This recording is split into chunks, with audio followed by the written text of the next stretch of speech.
Hello people, welcome back to this thing that is my channel. Today we're going to be doing an exposed bone handpiece. Here I am pouring latex into a container, reusable one. Here is my hand. First we're going to be using a sponge to put latex all along my hand. Got a little bit between my thumb, but that is okay. Then we're going to rip up some tissue and place that on top. Just rip off any excess you don't need. Also going to do a little exposed bone on our finger as well. Do the exact same thing. Put more latex on top of that.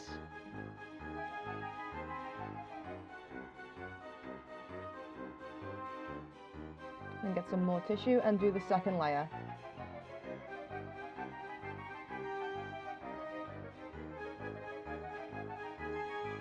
Rip off all the rest of the tissue you don't need.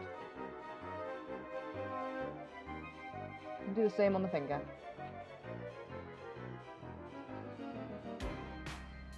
Use some scissors to get rid of any excess bits you don't want. All looking good.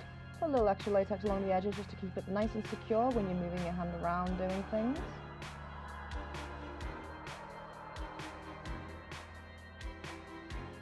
Nice and flat along the edges does help sometimes.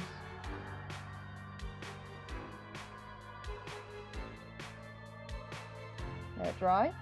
Next we're taking this NYX Foundation. This colour is a touch lighter than my skin tone, but once it dries it works perfectly for what we're using it for. So just spread that all along your hand and along your finger. Also along your other fingers as well, just so it's not mismatched.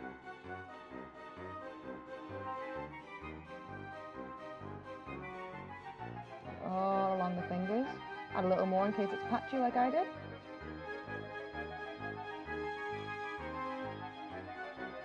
And also along down your arm as well. Take some scissors and cut along the edge. Obviously these scissors are not the best, so I'm going to steal my boyfriend's scissors. Shout out to him for letting me borrow his penknife that has scissors. Cut along the edge just so that's ready for when we put the bones in. These scissors were sharp, and I did cut myself a tiny bit, so just heads up, be careful when using scissors like those. It's not very nice when I put latex on top and it was stinging like crazy, so always be very careful. I was very not careful.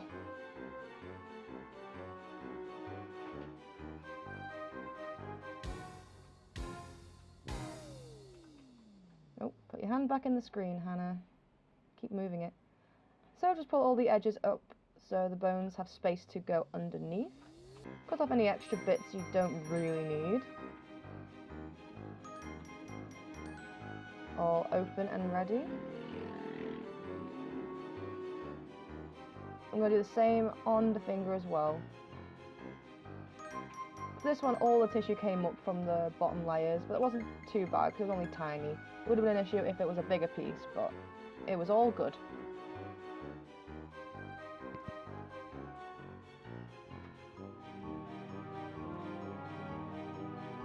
Hannah, get your fist out of the screen and show the people what you're doing. There you go. Wasn't very good at filming this, so I do apologise if I just have my hand in the middle. Latex has returned, and here's how we'll be making the bones. You take some tissue and wrap it up like so. Roll it, twist it, whatever you need to do. And start rubbing latex all over it. Get it to how you would like it.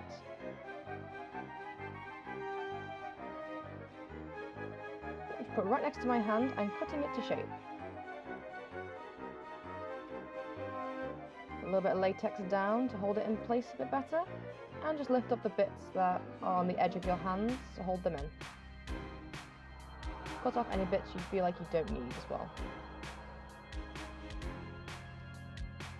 I did this 3 times, so I only used 3 fingers for it.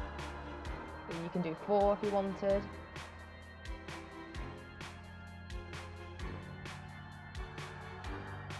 Obviously put some latex down to hold it in place for all of them.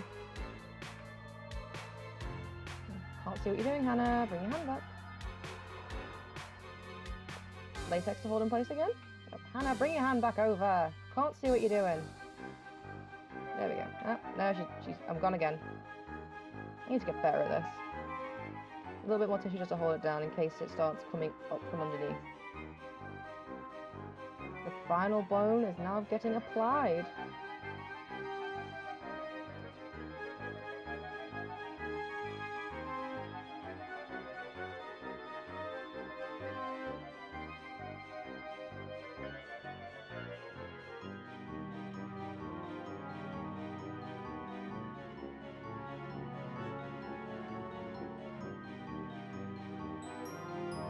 Get it all in place, and then extra latex.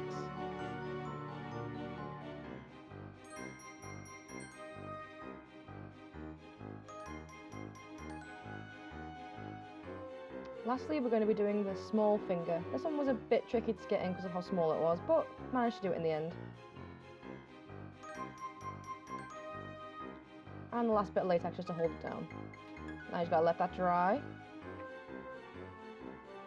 Once it's dry, just put a little bit more latex underneath for security. I did this because I felt like it was a bit loose on my hand, but you don't have to do this. Here we're taking some Smithy's black water activated makeup. Got my little pot of water next to me. This is all going to be for in the cracks and the flaps of the prosthetic.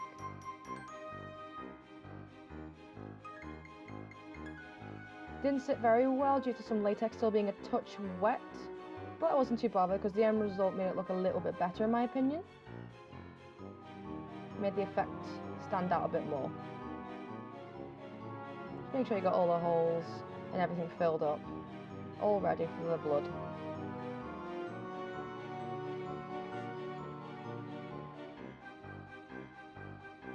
Here we're going to take some purple and a little bit of light grey.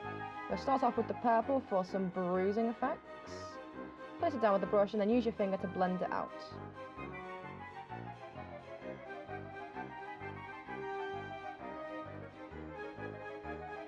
Wanted to look as patchy as possible for realism.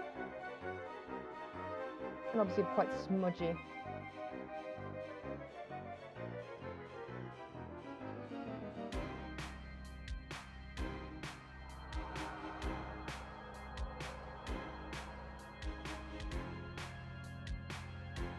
I put it on all three of my other fingers just to make it look a bit more realistic.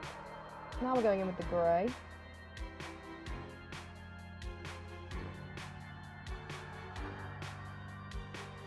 Here is some horror blood that I got from Poundland a while back. So I'm just going to spray it into the lid. There we go. Take the brush we were using before and just spread it all the way around. You can see how it's doing. Hannah, bring your hand back. Hannah. There we go.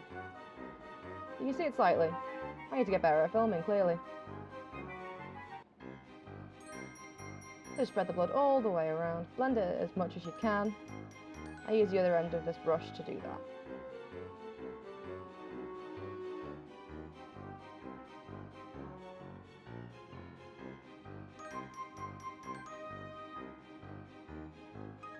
Went back in with some of the black over the blood to make it look a little bit deeper. Because you can use scab blood for this effect, but I sadly do not have scab blood, but I do recommend using it.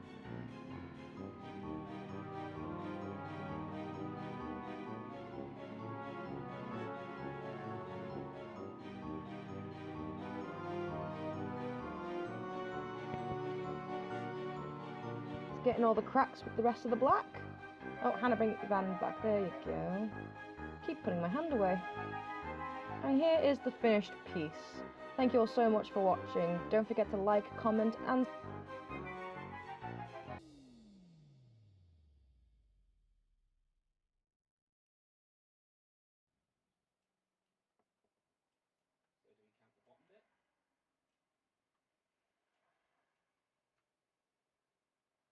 Happy Halloween!